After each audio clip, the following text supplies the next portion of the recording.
I'm Shireen Yates. I'm the co-founder and CEO of Nima. And what I wanted to do today in terms of our agenda together is speak a little bit about what the fork is in our food, cover some general trends that we see as Nima as not only why food is becoming such a top-of-mind topic for so many people in the U.S. and what we're learning about what's in our food, but also opportunities that technology has to help people better understand not only what they're putting in their body, but how that affects them. So really general high-level overview, probably be 10 or 15 minutes as I go through these slides. And then afterwards, we're going to jump into a demo with Nima, and then it'll just be all things Nima related. Ask me any questions about the inception of the company and all that. So I'm excited to do that, and then I think we'll do a tour afterwards. So that's the quick agenda. And before I start, is there anything specific that you guys wanted to get out of this session to make sure I cover that? So raise your hands or just shout out if there's something that you're really excited that's what brought you here. I've covered it all on the agenda? Amazing. Okay. Right, we talked about the agenda, and just starting off with just changing food preferences, 1950s versus today. On the left-hand side, you see this grainy picture, the classic TV dinner. I think what really drove the 1950s in terms of consumer preferences and demand was speed. It was, cost efficient. It was, scale. It was convenience. And those were some of when consumers were thinking about food, I think this is a lot of the mindset. You think about the technology during that time, the innovation is the freezer, refrigerator in your home, compact, microwave dinner. So that was what was driving that time, and fast food, fast on the spot. We're seeing this baby boomer sort of generation. And that's a lot of what drove a lot of those preferences.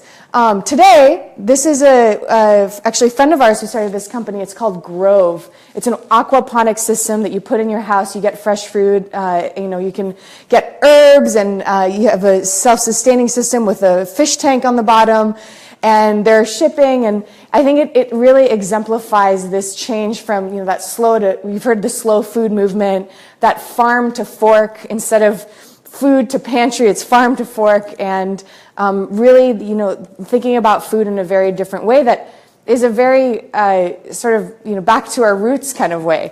And I think that's where we are today is consumers, what's drawing them to labels is words like organic and clean and fresh and slow food and whole foods. And that's what we're seeing in the marketplace today. And those, so this is just going through the example, and I love this photo of the 1950s, pink fridge, and then you go today, and it's like the whole family's involved. You can notice maybe some fresh mint they're bringing into whatever they're making over there. But what's driving this change in consumer demand? And if we look in the United States specifically, and we're looking at the top 10 causes of death in the United States, lifestyle and also contribution to diet are causes of those, contribute to over 50% of those top 10 causes of death. So it's a big lever we have to make ourselves ultimately live longer and happier, and we're really behind in understanding exactly what we should be eating, what's right for us, what's right for individuals, and what's right for us at a macro level isn't necessarily as what's right for the individual. And you see this in the changing food pyramid recommendations that have evolved and changed over the last 30 years. And you also see this in the diet mania, just one fat-free, then grain-free, then, all these different trends. Sugar-free is the newest. So it's more and more we as consumers are looking at food as medicine. And also this increased demand for food transparency. I'm drawing from two statistics that are very relevant in what we're doing in our world as Nima, which is there's this growing increase of people with food allergies. So in the last 15 years, we've seen a 50% increase in food allergies. Over 50% of food recalls are due to undeclared food allergens in the United States. And then on the right-hand side, this is, these numbers add up to about 100 million. So you can say roughly 1 out of 3 people in the U.S. every year get sick from their food, whether that's a food allergy or autoimmune disease where you're trying to avoid certain foods that can be triggers. Foodborne illness you can see as a big opportunity, and then food sensitivities. So it's a big deal. We think mealtime should be the most celebrated time of day, not the time where you're stressed about potentially poisoning yourself, which is what we hear from a lot of our customers. So what I'm going to do now is just talk about some of the opportunities in food transparency with this as the backdrop. Of course, one of the opportunities will be what we're doing. But jumping into this, when I think about food transparency, I think about sort of three areas. One, how is food impacting my body? Also, what is in this food, food content, and then this feedback loop of holding food makers accountable for labels and what is in their food. Is it actually what they're telling us? So I'm going to go through a few examples of this and talk about some technology. And please ask questions along the way or make comments if there's something that you think or that should be included in here. Let me know. So in terms of food impact, how many of you have heard of Wellness FX? It's a company where it's really a lab service. So you go to a Quest lab. They've partnered with Quest Labs. You go get your blood drawn, and then you get paired up with a nutritionist. And you can go to do this in your doctor's office, but they've sort of removed your specific doctor from the equation and made this a really easy, packaged, templatized way for you to find out what is going on in your body chemistry, and then completely pairing you with a nutritionist to put you on a meal plan. They launched maybe 4 or 5 years ago, are still around, but this is one of the first examples where it's not at your home, but they're sort of making that what's going on with my body at the chemistry level that can help sort of influence what I should be eating, and connecting me to a professional to help me do that. This second company here is Vitameter.org, and it's basically they're taking a drop of blood and looking at specifically vitamin deficiencies in your blood. Now, what the interesting part of this innovation is in the convenience of your home. They're not launched yet. They're in development. It's a Canadian company. But really, really interesting to see that, again, food and body chemistry, that connection of, what's the baseline of your body? And then having this at home, you can take multiple tests over time and see how your body's reacting to different diets or different foods, because that feedback loop is really missing. Q, anyone heard of Q? So at-home, again, at-home blood tests, very similar in terms of Vitameter, but they can you can see some of the tests they do: inflammation, testosterone, fertility, vitamin D, and then they give you these personalized diets based on the output that's available on an app. And then again, you track over time. You get alerts if your inflammation is elevated, or they recommend recover with this green smoothie. Here's the recipe. So again, a whole holistic approach to how to manage your health, starting with what you're putting in your body and how it's affecting your body. Any questions so far about any of these? Q, I think, I believe is available on the market. They were accepting pre-orders for a while. So if they're not on the market, they're close to being on the market.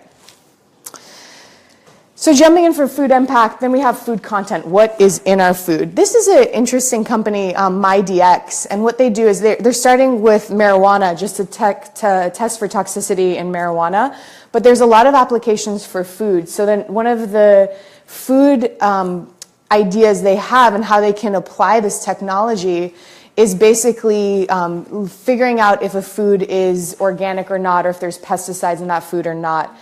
Similar style, just cartridge, put a sample of food in, put it in a processor, in a few minutes it'll tell you yes or no for that sample. So interesting concept. Have not launched yet as it relates to food, but soon. Scio, has anyone heard about Scio? It's using spectroscopy to basically scan your food or plate of food, and at a macro level tell you, okay, is this cheese, what's the approximate calorie count, or fat, protein, carbs situation. And they're looking at the wavelengths of what's in the food and building this whole algorithm.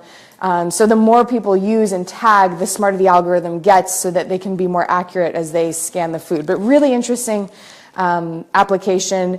Their technology is really appealing from a consumer standpoint. It can't get to the limit of detection that you need for, say, a food allergy, But really, really fascinating. And they are shipping, they're launching, we have a SIO actually. And then food content, of course, Nima. So our technology is chemistry-based. As you guys passed through the lab, you probably guessed. So we're taking a sample of food, we're putting in a one-time use cartridge. I crudely equate it to a pregnancy test for food.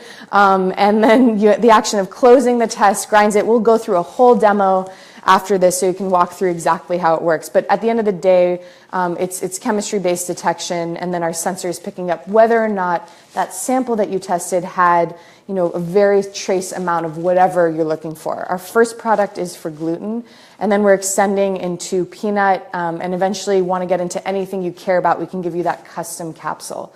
There's also a connected piece of what we're doing. It's you can tag what you ate, where you ate on an iOS app, and you can see what everyone else is testing that may have similar dietary profiles. So community is a really big part of what we're doing, and for us, every little test becomes a potential data point in this whole map of food that doesn't exist today. Food sniffer. On the market, you can sniff your food with this little electronic sniffer, and it'll tell you if it's spoiled or not. So, kind of practical if you're going into Whole Foods, wanting to keep them accountable for that $30, piece of turkey. Hopefully it isn't spoiled. But that's another one with, in terms of food safety. So as we think about food content, we talked about allergens, we talked about pesticides, organic, food safety. I think really interesting as we get more data about our body and our body chemistry. It's not only what we're trying to avoid, it's also what we're trying to incorporate into our diets and make sure that we are fueled for our optimum selves.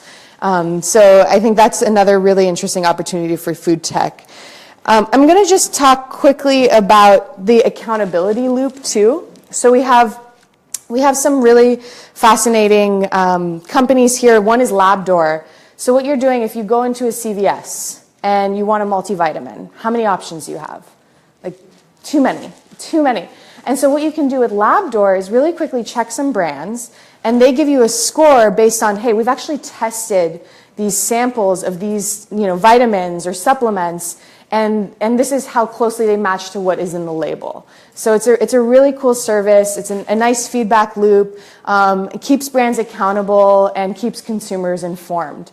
And you're seeing that it's using existing technology, not necessarily a tech play, but it's a service play. But making it available to you on an app or on the website.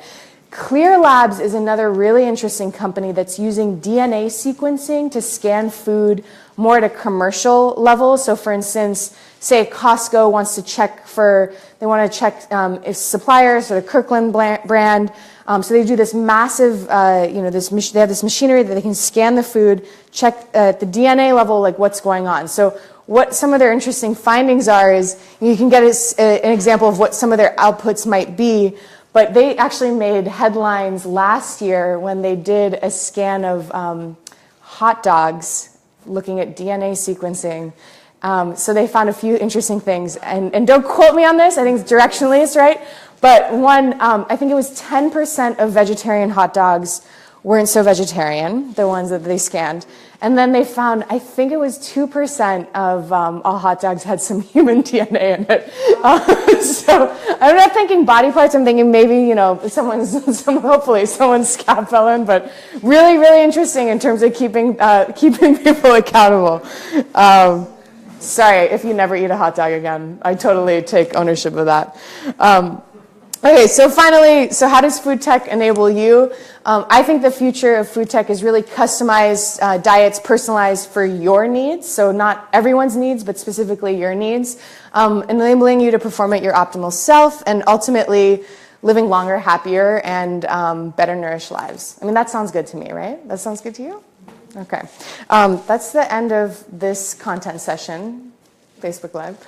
So we're going to be rolling into a demo too. Any questions about any of this?